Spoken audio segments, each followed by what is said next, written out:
Hey, Kevin here, top 100 financial advisor, two-time author, one-time bestseller, and we are here to talk about the stock market. It is still GameStop's world, but there are some things you need to know about. So I want to talk about GameStop, AMC, BlackBerry, Nokia, and how to protect yourself if you are doing something like this. So disclaimer, as always, all this is for education. I'm not telling you to buy or sell nothing, especially these. Now, I do tell you what I like.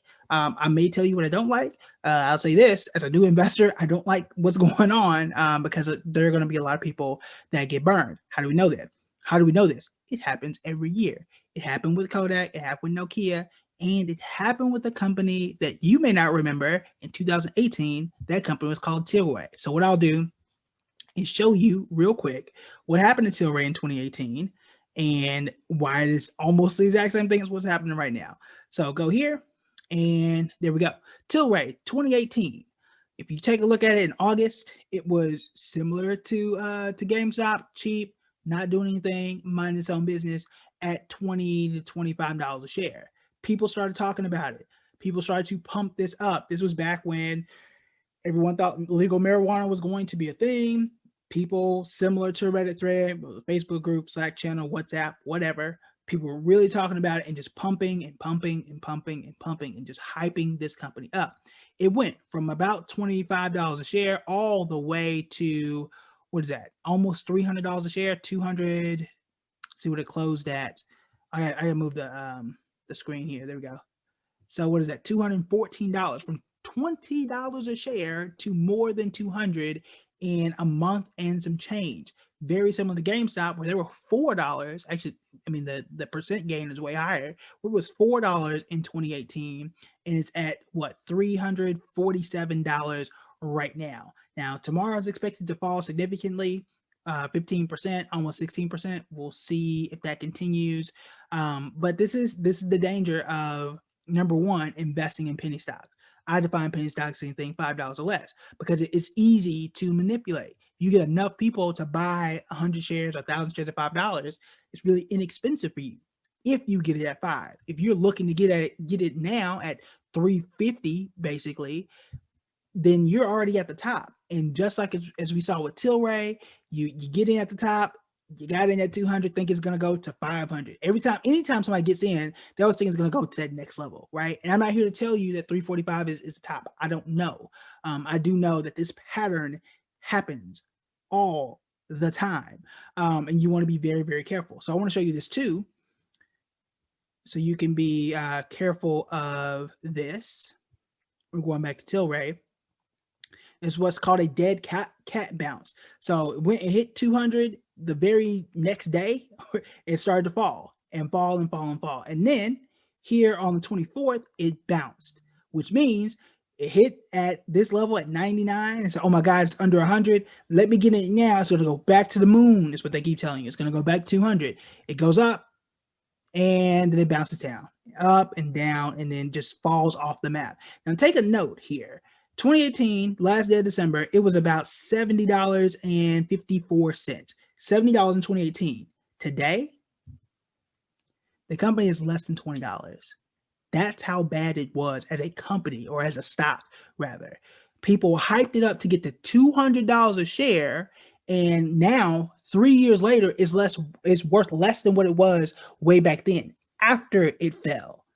That's how bad the stock was. And you can tell that it wasn't a long-term thing. It was just for people to pump and dump, and they really get a quick gain now. And then who cares what happens after that? GameStop is in a very similar pattern. You can call it what you want, but we all know, if you can look into a GameStop, you know that it is Blockbuster. They don't make the video games. All they do is sell you used games, and you may be able to buy a new one. Video gaming now is primarily streaming, primarily download, and they don't make the consoles. They don't make any of that. They're just the intermediary, and I can get that stuff anywhere else. I can go to Walmart, I can go to Target, I can go directly to Sony myself and do that. They're being cut out of this market, similar to how Blockbuster didn't move to streaming, similar to how AMC is not in a good spot right now, because if Netflix and HBO Max start to continue to release movies directly to the theater, bruh, guess who's not going to theater no more? Me. I got kids. Now I don't have to like worry about who's going to babysit the kids or bring them to the theater and listen to them cry. I ain't got to do none of that no more. I'm good. I can watch it at home, eat whatever I want, pause it, rewind it, captions, whatever I need to do. I don't need to go to the theater no more. So even if the world opens back up, we hope it does, and people do go back to theaters, it will not be at the same rate so long as HBO Max and Hulu and everyone else is releasing movies direct to their streaming platforms. Unless AMC comes up with a streaming platform, they're going to end up in the exact same boat as AMC, which is going to end up in the exact same boat as Blockbuster. It's all the same stuff. But again, notice what's happening here. Bad company, people hype it up, it falls, it bounces up, and then falls and just vanishes because nobody's talking about Tilray now, right? So the other companies that have been talking about, AMC, Nokia, BlackBerry, think about those. All companies that nobody really cared about or thought about. You don't see this with Apple. You don't see it with Walmart or anything like that because those are more legitimate companies that we know are going to be here. The reason why these companies get targeted is because one, it's cheap, because we could all get, $200, $300, $400 and get 1 million shares of it and push it up. And this is exactly what's happening. So should a new investor jump into it? That's a risk. That is a very, very high risk because it could, in theory, it could go from 300 to 500 and you would have made a lot of money. Or this could be it, as we saw on the aftermarket is expected to fall around 16% tomorrow and could get worse or could get better. We'll see. But you do want to be very careful. I do want to show you one quick thing on how to protect yourself with stuff like this. You can use it with all stocks. I tend to do it with something that I don't trust and something I know is very risky. But again, I do not recommend investing in risky stuff, especially like this. So if you won't ask me, should you buy or should you sell in the comments, I'm not going to answer because I do not enjoy risk like this. So I'll show you this maneuver that you should employ if you're looking into more risky things. It's called a stop loss. If you don't know, you really probably shouldn't be doing this. If you do know, then you're probably in a good spot. But I'll show you what it is and how it works. All right, so for example, you bought a stock, and I'm just going to say buy at, I'm just going to make it 100 just because the math is easy. So you bought a stock at 100. The stock goes up. It's risky, right? And maybe it's a GameStop. It goes straight up and does some stuff. And this is what happens. So what you could do is say, look, I want a stop, and I'm just going to make a price up. Stop order at 200. So what I'm doing is I'm locking in my gain. So if it comes under 200 for any reason, it's probably going to sell 200, 299. I'm sorry, 299, 200, 199, 197 is going to kind of stop somewhere in that range. So what happens is as the stock goes up, it got past 200 and I'm going to lock in at any point once it starts to touch that level. So I'm safe from it going all the way down here. I'm relatively safe unless it just, really, really craters off the map. So at this point, I would probably, and this would probably trigger and sell at some point around here. Once it hits about 200, once it hits 200, it'll trigger, which means that your brokerage account is now looking for the very next price that you can kind of get at, and then it will normally sell for you, and you've locked in your $100 gain in this case. So it's one way to protect yourself. Now, do I do something like this for a company that I trust, like an Apple or Microsoft? No, because what happens then is that I sell at 200, and we know, or I know and believe that Apple and Microsoft are great companies, and they're going to continue to grow for the foreseeable future. Same thing with Amazon. So what happens is it sells at 200, and then it goes up, and then you have to buy it for higher and buy it for higher and buy it for higher. So for long-term stuff, I don't use it. Some people do. I personally do not. So you want to do what fits with your practice, as they say with yoga.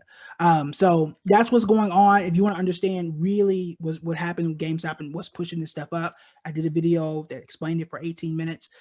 Very easy, short, and simple to understand. So make sure you go back and check that out. I didn't want to rehash it here, but these are the stocks that they're pushing. We'll see what happens with GameStop tomorrow.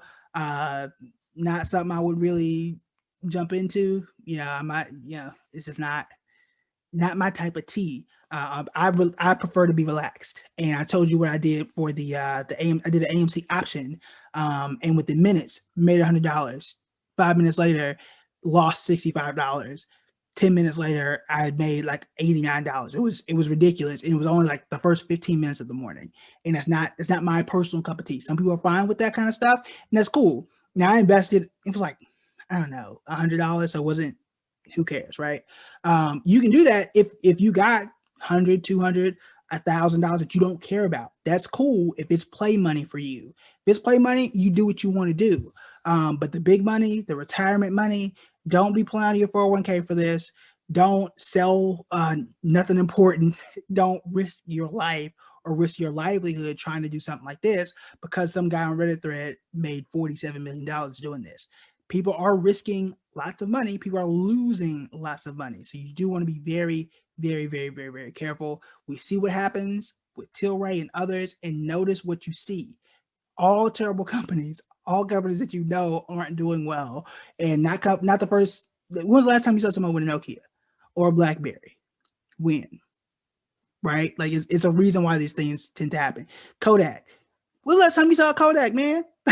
This is the same stuff over and over and over again. So do be careful. This is an extraordinarily entertaining and historic thing because it's hurting the hedge fund billionaires. So it's pretty interesting. But just be careful. Be very, very careful. But I did want to explain it and show you how to protect yourself. Again, it's called a stop loss. And basically it says, look, if the stock drops to this point, you got to sell, which prevents you from losing a ton of money, or at least limits the losses that you could have. All right, that's it for me. I'll talk to you guys later.